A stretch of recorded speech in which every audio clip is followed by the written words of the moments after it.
छोटे छोटे इंजन आजकल कारों में आने लगे हैं और इससे कंज्यूमर डरने लगा है। उसको लगता है यह इंजन कैसे उसकी इतनी बड़ी कार को पावर देगा, हमने 5 लोग बैठ जाएंगे तो कार का क्या होगा। ऐसे बहुत से डाउट हैं और कुछ कड़वी सच्चाइयां हैं जिसे हमको भी समझना है और कंपनीज को भी। डिटेल से बात करते हैं इसी वीडियो में। मैं हूं आपका होस्ट अमित और आप देख रहे हैं आस्क कार गुरु।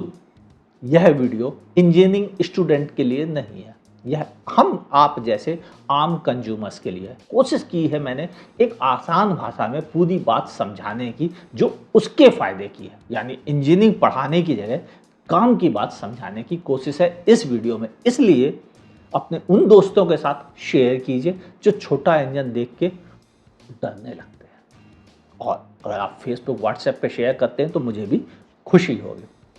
छोटे इंजन कैसे होते हैं भाई? छोटा इंजन कम पावर दे रहा है, कम साइज का है और इसकी वजह से उसकी कीमत कम है। ये बात तो आप भी जानते हो, हम भी जानते हैं, कंपनीज भी जानती हैं। फिर क्यों यह लगातार दिया जा रहा है?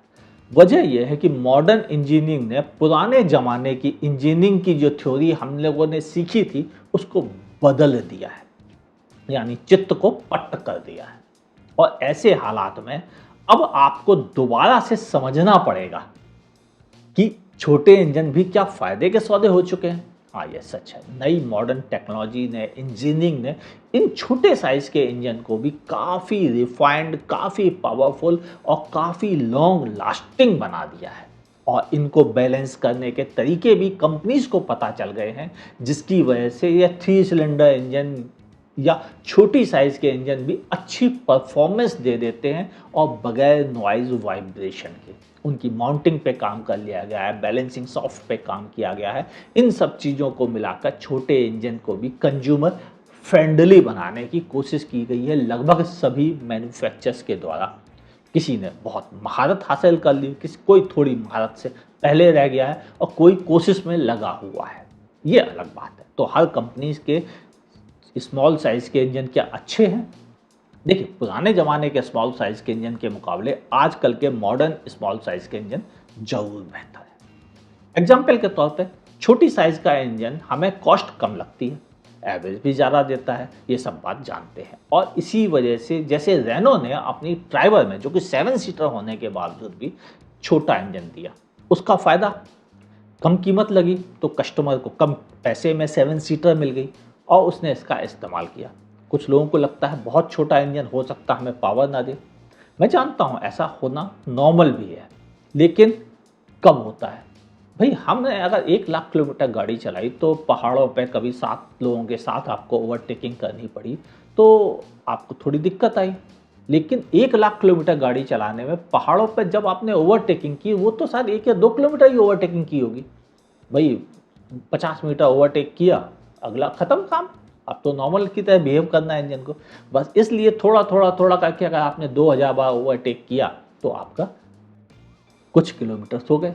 तो या मैक्सिमम ये कह सकता हूँ कि 99% यह इंजन बहुत अच्छे से काम करते हैं। अगर 1% या 2% या 4% किसी को ज़्यादा दिक्कत हो जाती है तो वह उतने के लिए बियर करने को तैयार होता है। और यही वजह है कि मैक्सिमम मैन्युफैक्चरर्स इन छोटे इंजन को प्रेफर कर रही हैं और कंज्यूमर भी खरीद लेता है, क्योंकि लॉन्ग टर्म में भाई 96% तो उसको पैसे बचा ही रहा ना। वो 4% या 1% उसे दिक्कत आई तो उसने सह ली। यही वजह है ज़्यादातर, यानी 94-96% लोगों फ़ायदा उठाने के लिए छोटे इंजन प्रेफर कर रहे हैं। लेकिन इन छोटे इंजन में एक नई टेक्नोलॉजी और शामिल है, वह है टर्बो। टर्बो नया नहीं है, बहुत पुराना है, सालों से आ रहा है। एक्स्ट्रा पिकअप और एक्स्ट्रा फ्यूल इफिशिएंसी दे देता है।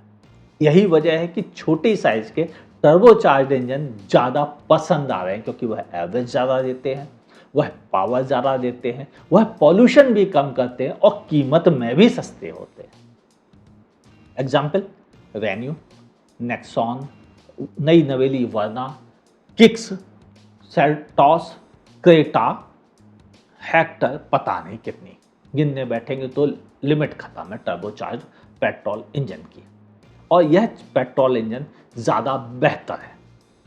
ध्यान से देखा जाए तो कंज्यूमर भी धीरे धीरे इस बात को एक्सेप्ट करने लगा है कि भाई अगर टर्बो चार्ज इंजन है, भले साइज का छोटा है और अच्छा एवरेज दे रहा है, अच्छा पिकअप दे रहा है, तो मैं इसको प्रेफर करूँगा। Example venue, turbo charge engine ज़्यादा बिक रहा है 1.2 के मुकाबले, वरना में भी यही है 1.5 लीटर इंजन के मुकाबले 1 लीटर इंजन ज़्यादा गिनती में सेल हो रहा है।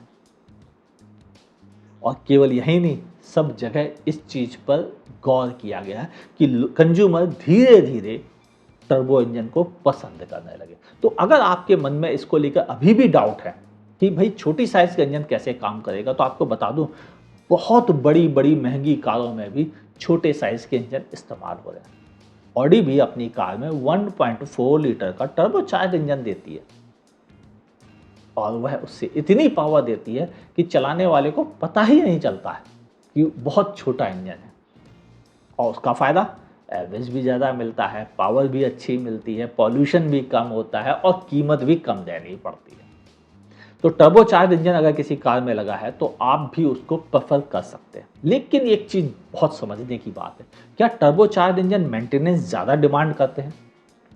यह तो सच है कि अगर आप उसमें टर्बो लगाएंगे तो टर्बो को भी मेंटेनेंस तो देनी पड़ेगी, उसकी भी तो देखभाल करनी पड़ेगी, तो खर्चा बढ़ेगा। हाँ, खर्चा बढ़ेगा, लेकिन वो खर्चा मामूली होता है। पूरी कार के खर्चे में से उसका हिस्सा 1% भी शायद वो नहीं होता है। बढ़ता तो है लेकिन इतना नहीं बढ़ता कि उससे डरा जाए, ये है कहने का मतलब।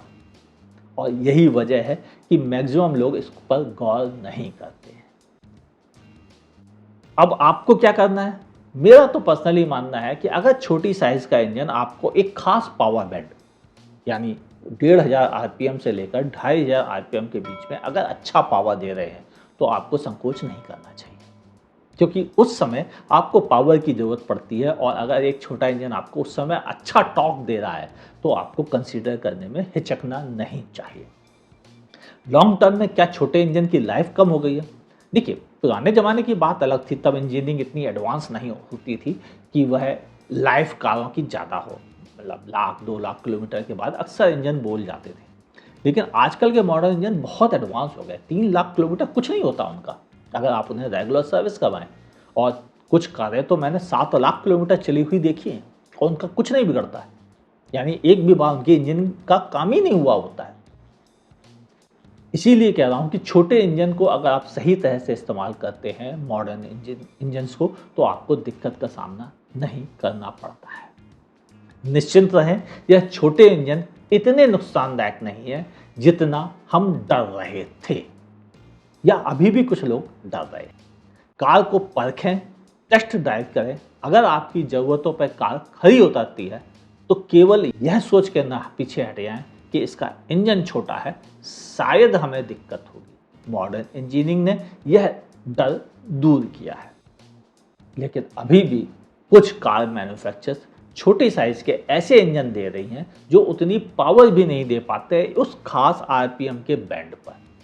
ऐसे इंजनों को आपको ही पहचानना पड़ेगा, और उसे पहचानने का तरीका टेस्ट ड्राइव ही सबसे अच्छा होता है। तो आप खुद चेक करें और परखें और जानें आखिर छोटे इंजनों के नुकसान क्यों चलाते समय फील नहीं होते।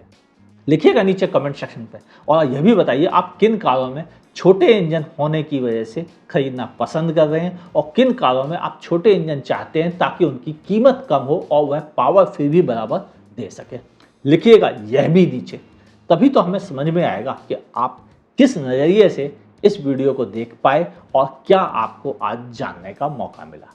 ये वीडियो कैसा लगा? अच्छा लगा हो तो लाइक का बटन दबाइए, नहीं पसंद आया डिसलाइक का बटन दबाइए। लेकिन मैंने पहले ही कहा था, यह इंजीनियरिंग सिखाने का वीडियो नहीं है, यह आसान भाषा में आपको बताने का वीडियो है कि डर अब दूर भगाइए, आगे बढ़कर स्वागत करें। अगर अच्छा इंजन है तो अच्छा लगा हो वीडियो तो लाइक का बटन दबाइए, नहीं अच्छा लगा डिसलाइक का बटन दबाइए। लेकिन सोचिए, इतनी मेहनत से आपके पास एक बात समझाने की कोशिश की गई है, उसके लिए एक लाइक बनता है। मैं अमित अपने प्रोग्राम में न्यूज़, रिव्यूज़, आपके क्वेश्चन आंसर और ऐसी नई नई कारों के बारे में ढेर सारी इन्फॉर्मेशन आपके साथ शेयर करता हूँ। रेगुलर दिखना चाहते हैं हमारी वीडियो तो हमारे चैनल को सब्सक्राइब कीजिए, बगल में दी हुई नोटिफिकेशन बेल को दबाइए, उसके ऑल नोटिफिकेशन ऑप्शन को भी चेक कर दीजिए। मुलाकात होती रहेगी हमारी और आपकी अगले वीडियो में। देखते रहिए आस्क कार गुरु।